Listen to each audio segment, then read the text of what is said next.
올해 1월 배우 차은우 씨가 국세청으로부터 200억 원이 넘는 세금 추징 통보받았었죠. 연예인 추징액으로는 역대 최고 규모였는데요. 소속사 판타지오에도 약 82억 원이 추징됐고요. 같은 달 배우 김선호 씨도 1인 기획사 법인을 통한 탈세 의혹 불거졌었는데 김선호 씨 측은 자발적으로 세금을 추가 납부하고 법인 폐업 절차를 밟았다고 합니다. 두 분 다 처음부터 탈세 의도로 시작했을까요? 차은우 씨는 직접 이렇게 말했습니다. 안정적인 활동을 위해 법인을 설립했지만 그 과정에서 충분히 살피지 못했다. 김선호 씨도 이렇게 밝혔습니다. 법인 운영에 대해 충분한 이해가 없는 상태였다. 두 분 다 몰랐다고 했습니다. 국세청은 몰랐다는 사실을 봐주지 않습니다. 오늘은 이 사건들이 어디서부터 잘못됐는지, 어떤 구조가 왜 무너졌는지 말씀드리겠습니다. 오늘 내용은 언론 보도와 당사자 발표문 기준이고요. 개별 사건의 법정 결과를 단정하는 게 아닙니다. 운동선수, 배우, 가수분들이 번 돈을 전부 개인으로 받게 되면 세금이 최고 49.5%까지 나옵니다. 여기에 건강보험료까지 더하면 실제로 60% 가까이 나가는 경우도 있는데요. 차은우 씨 사례에서도 이게 핵심이었습니다.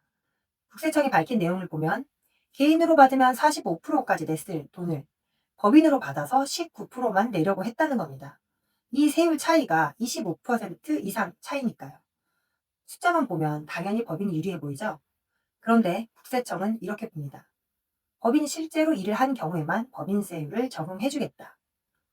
바로 형식이 아니라 실질로 판단하겠다는 겁니다. 이 구조 어디서 무너졌을까요? 첫 번째, 법인이 실제로 일을 안 했습니다. 차은우 씨 사례 보면요. 돈이 이렇게 흘렀습니다. 소속사 판타지오에서 어머니가 만든 1인 기획사 법인에서 차은우 씨 본인으로. 판타지오가 어머니 법인과 계약을 맺고 수익이 그 법인을 거쳐서 차은우 씨한테 가는 구조였습니다. 그래서 국세청이 물은 건 딱 하나입니다. 이 돈 법인이 번 건가요? 차은우 씨 본인이 번 건가요? 국세청은 어머니 법인이 실제로 아무 일도 하지 않는 유령 회사라고 봤습니다. 그 결과 차은우 씨에게 200억 원 이상 추징 통보됐고 판타지오에도 82억 원이 추징됐죠. 차은우 씨는 결국 모두 납부했다고 밝혔는데요. 법인 이름으로 돈을 받는다고 법인이 번 돈이 되는 게 아닙니다. 법인이 진짜로 인정받으려면 이게 갖춰져 있어야 합니다. 첫째, 직원이 법인 소속으로 제대로 계약돼 있어야 하고요. 둘째, 월급이 법인 통장에서 나가야 하고, 셋째, 소속사나 플랫폼 정산도 법인 명의로 들어와야 합니다. 하나라도 빠지게 되면 국세청은 그 부분을 파고듭니다. 두 번째 포인트, 가족한테 월급 줬다가 문제가 되는 경우. 사실 이건 업계에서 흔하게 쓰는 방식인데요. 김선우 씨 사례에서 보면 집 주소에 법인을 만들고 본인은 대표이사, 부모님은 임원으로 올렸습니다.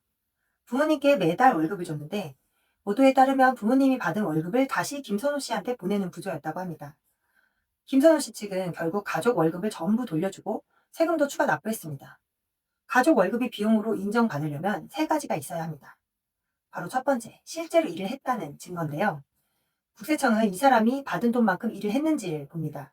사대보험 가입했다고, 통장에 월급 이체했다고 끝이 아닙니다.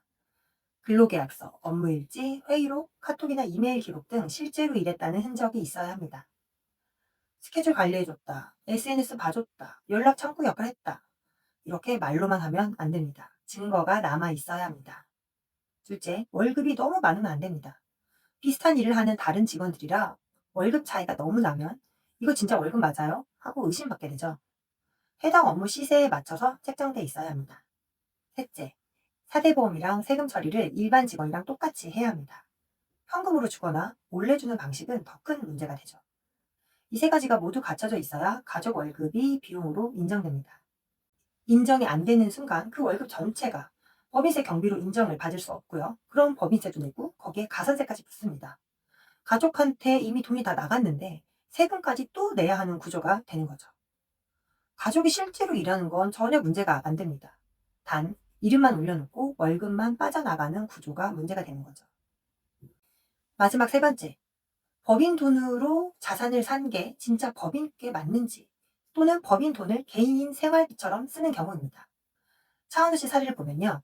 어머니가 만든 법인 명의로 강화도 토지를 여러 차례에 걸쳐서 약 28억 원어치 매입했다고 합니다. 법인 주소도 그 땅으로 되어 있는 데다가 실제로는 가족이 운영하던 장어 식당이었다고 합니다. 여기서 국세청이 보는 건 이겁니다. 이 토지, 법인이 산 건가요? 개인이나 가족이 법인 이름을 빌려서 산 건가요? 법인 이름으로 샀다고 해서 법인 재산이 되는 게 아니라는 거죠. 김선호 씨 사례에서는요. 법인카드로 생활비랑 유흥비를 결제하고 법인명의 고급차를 개인 용도로 탔다는 의혹이 나왔습니다. 부모님이 법인카드로 가족 식사, 노래방 비용까지 결제했다는 구체적인 내용도 보도됐죠. 국세청이 법인카드 쓴 걸 볼 때 그냥 영수증만 보는 게 아니고요. 언제, 어디서, 무슨 요일에, 또 어떤 업종에 썼는지를 보고 패턴을 분석합니다.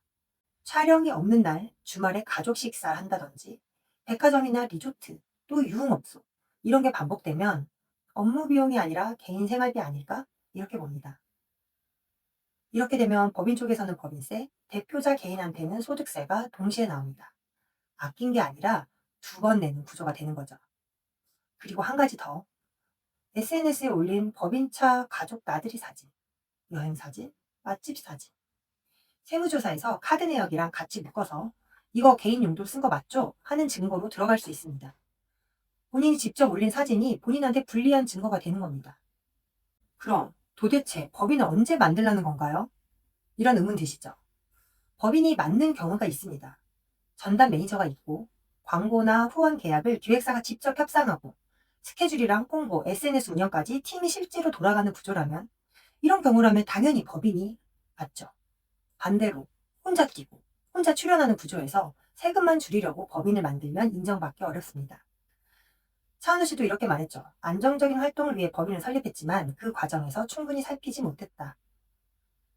법인은 만드는 것보다 실제로 굴러가게 하는 게 훨씬 어렵습니다. 실질이 없으면 법인은 절세 도구가 아니라 리스크입니다. 1인 기획사나 에이전시 있으신 분들 지금 한번 확인해 보세요. 하나, 법인에 등록된 가족, 직원이 실제로 일하고 있고 그 흔적이 남아있는지, 지금 당장 그 증거들을 꺼낼 수 있는지. 둘, 법인카드랑 법인차를 업무 중심으로 쓰고 있는지 아니면 생활 전반에 쓰고 있는지. 셋, 출연료, 광고, 후원 계약이 실제로 법인 명의로 들어오고 있는지. 법인을 만들려는 분들은 만들기 전에 이 세 가지가 가능한 구조인지 먼저 확인하세요. 다시 한번 말씀드리면 법인이냐 개인이냐가 중요한 게 아닙니다. 실제로 제대로 굴러가는 구조냐 이게 기준입니다. 60% 세부담이 너무 크기도 하고 무서운 건 맞죠. 그런데 잘못 운영된 법인은 나중에 몰랐다고 해서 봐주지 않습니다. 지금 내 구조가 맞게 가고 있는지 궁금하신 분들은 영상 아래 링크나 댓글로 연락주세요. 다음 영상에서는 운동선수, 연예인분들이 모르고 넘겼다가 나중에 추징받는 소득들, 상금, 계약금 협찬에 관해 말씀드릴게요. 지금까지 시청해주셔서 감사합니다. 다음 영상에서 뵐게요.